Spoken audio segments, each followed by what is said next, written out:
grouping data points based on their similarity, then with each other is called as clustering.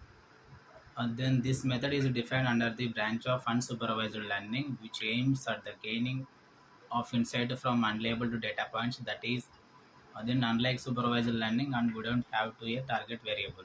Clustering aim is to forming the groups of heterogeneous data set. Then it evaluates the similarity based on a metric like Euclidean distance and cosine similarity, Manhattan distance, etc. Then, for example, in the graph given below, then we can clearly see that there are three circular clustering formed on the basis of distance. Then now itself, I need to tell you about types of clustering. Broadly speaking, there are two types of clustering that can be performed to group similar data points. Then first clustering is hashed clustering. Then first clustering is hard clustering.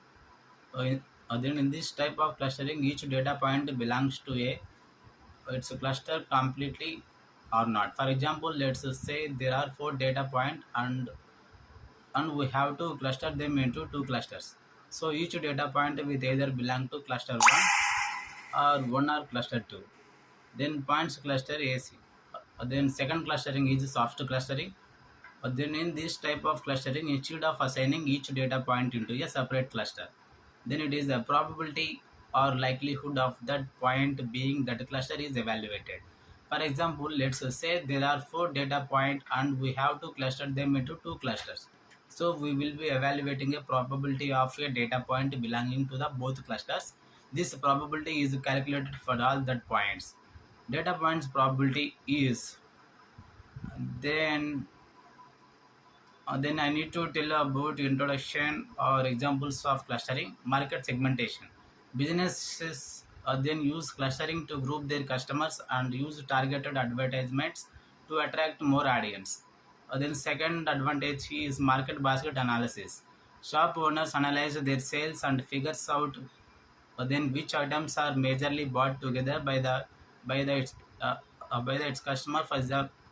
Then, for example, in USA, according to a study, developers and beers were usually bought together by fathers. Then, third advantage is social network analysis. Social media sites use your data to understand your browsing behavior, and it's provide you with targeted friend recommendations or content recommendations.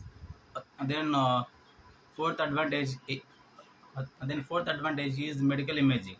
Doctors use clustering to find out diseased areas in diagnostic images like X-rays. Then anomaly detection to find outliers in a stream of real-time dataset or forecasting fraudulent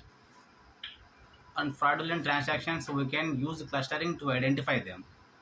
Thank you, madam, for telling about clustering and types of clustering and also examples of clustering. Thank you so much for giving this opportunity to me.